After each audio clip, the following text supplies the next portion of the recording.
L'indicateur du chômage qui est particulièrement scruté aujourd'hui parce que les députés devraient adopter la réforme de l'assurance chômage avant que le texte n'arrive au Sénat jeudi.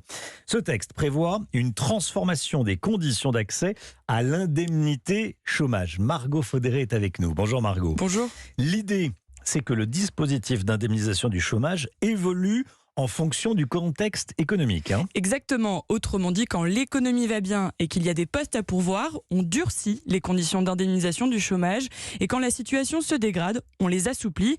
Écoutez Marc Ferracci, il est vice-président du groupe Renaissance à l'Assemblée nationale et rapporteur du projet de loi sur l'assurance chômage. Si la conjoncture est bonne, eh bien, les règles vont être plus incitatives au retour à l'emploi.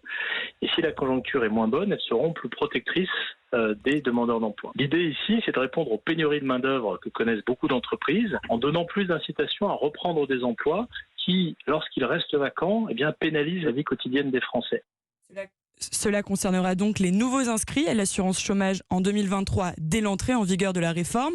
Les durées d'indemnisation pourraient alors être plus courtes et les durées d'éligibilité plus longues, c'est-à-dire qu'il y aurait une plus grande exigence du nombre de mois travaillés pour s'ouvrir un droit à l'assurance chômage. Mais toutes ces modalités sont encore en discussion entre le ministre du Travail, Olivier Dussopt, et les partenaires sociaux. Alors, au regard de la situation actuelle, Margot, les règles pourraient donc être durcies dès l'année prochaine ?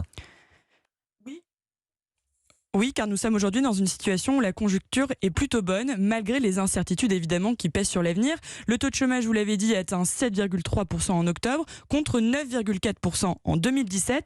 Et donc, si on applique ce principe de modulation, les règles en 2023 pourraient être plus incitatives au retour à l'emploi et donc plus dures pour les personnes qui rentrent dans l'indemnisation chômage. En tout cas, ce modèle a déjà été adopté au Canada, où il a montré qu'une réduction de la durée d'indemnisation permet un retour plus rapide à l'emploi. Margot